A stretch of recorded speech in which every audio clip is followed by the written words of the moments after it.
And we're in the 20s. It's day number 20. Christmas is very soon. And as ever, I am super excited.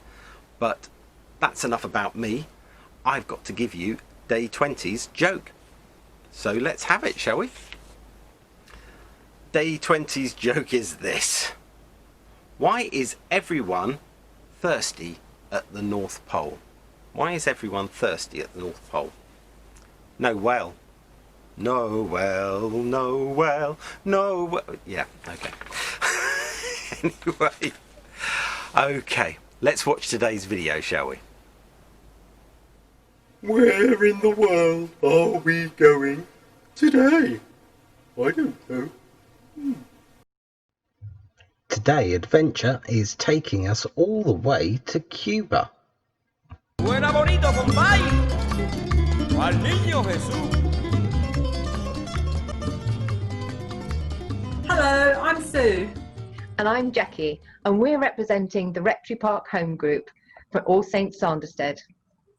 Jackie, where are you? I'm in sunny Cuba. Looks a bit chilly where you are, Sue. Yes, it's really cold here in Sanderstead today. Oops. Hang on a minute, you're really not in Cuba at all, are you? Oh, well, I can dream. At least I can put my jumper on now. I am freezing. Today, we're going to give you a little insight into Cuba. Christopher Columbus arrived in Cuba from Spain in 1492. That was over 500 years ago. And with him brought the Catholic religion and the Spanish language. 60% of people are still Catholic, but a few go regularly to church. There are various Protestant churches represented there, as well as other faiths.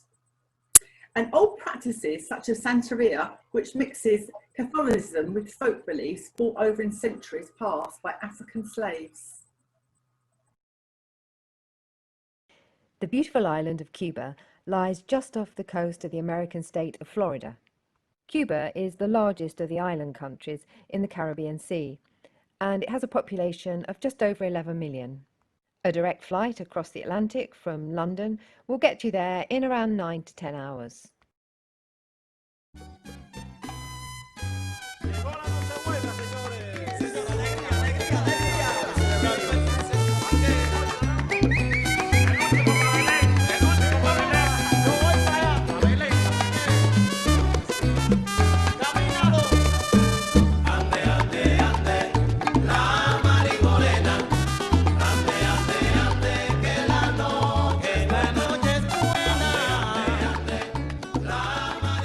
Wait a minute.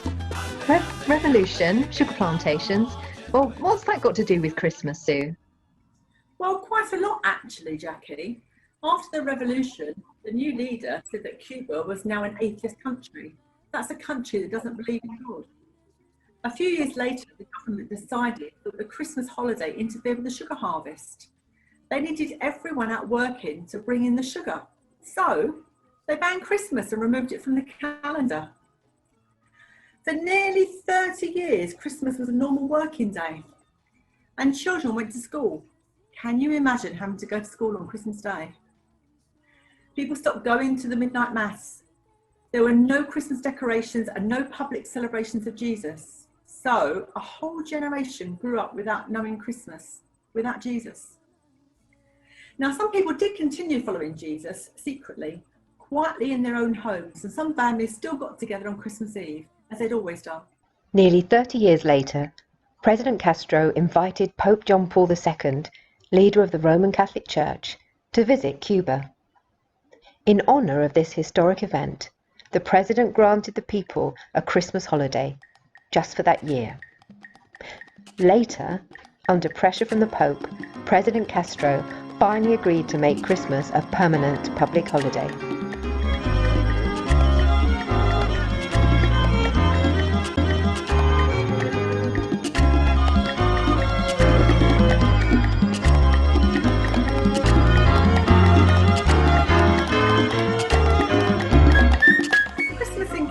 It's not at all commercialised like here in the UK. It's not focused on buying presents, as people are mostly quite poor.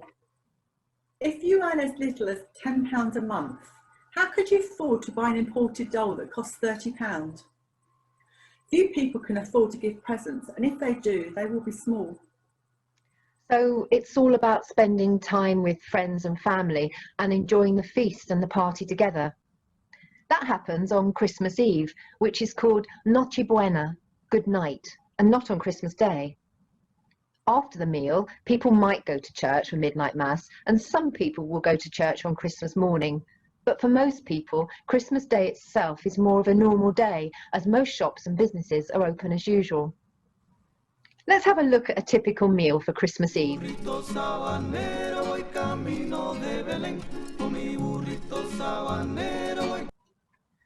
not everyone would be able to afford to have all this food or be able to eat pork at Christmas. Cuban people are mostly poor. Wages are incredibly low and there is not much in the shops to buy. Yes, and many basic foods in Cuba are often rationed. That means the government only allows people to buy a certain amount of that food each week, so that there's enough for everyone. Like these beans and this sugar, and water bottles are also used to buy and store food. Much of that food isn't packaged like here, so you take your own containers with you. They use water bottles for all sorts of things. I've got my packed lunch in one here. I've even made a tree bauble from the top of a water bottle.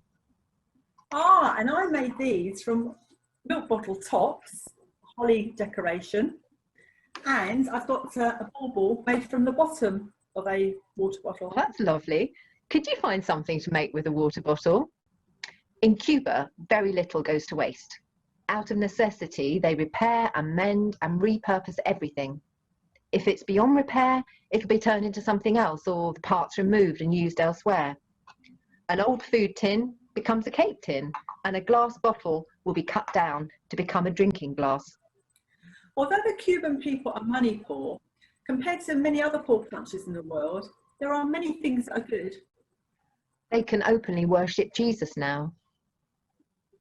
They don't waste things. They have a good education, so nearly everyone can read and write. And there's free healthcare for all.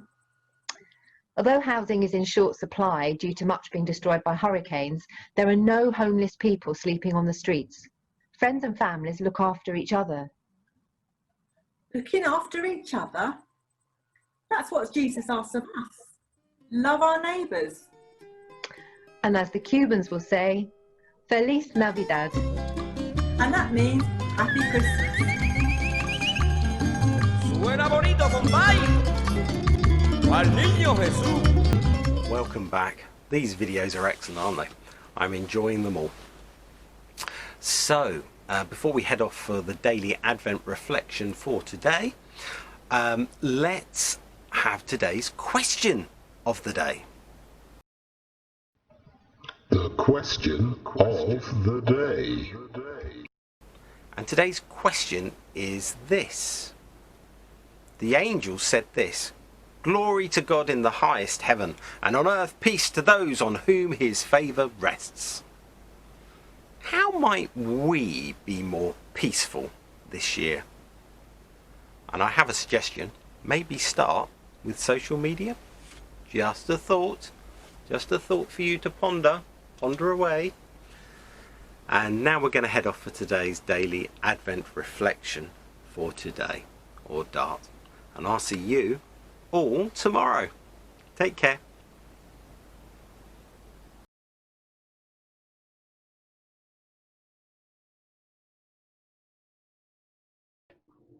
Today we have two words, and those words are unchallenged and unrivaled. As Christmas draws closer, I wonder what you think of Jesus. One Christmas carol says, "Oh, come, let us adore him, Christ the Lord." So, who is Jesus? You may say he was an exceptional human being, a great teacher. He founded a church and he died an early death. Well, if the Bible is at all right, there is more to it than that. You see, those who knew him called him Messiah and Lord. And as St. Paul wrote in Colossians chapter 1, verse 15, If you want to know what the unseen God looks like, think Jesus. Everything was created by him, and everything was created for him to inherit. He rose from the dead to be supreme, unchallenged, unrivaled. Who is Jesus? Another carol, Hark the Herald Angels Sing, has the words, Christ by highest heaven adored, Christ the everlasting Lord, veiled in flesh, the Godhead see. Hail the incarnate deity, unchallenged, unrivaled. So who is Jesus? A great teacher who died a horrible death? Or maybe Jesus really did rise from the dead to be Lord of all, unchallenged and unrivaled. Again, there is something for us to think about.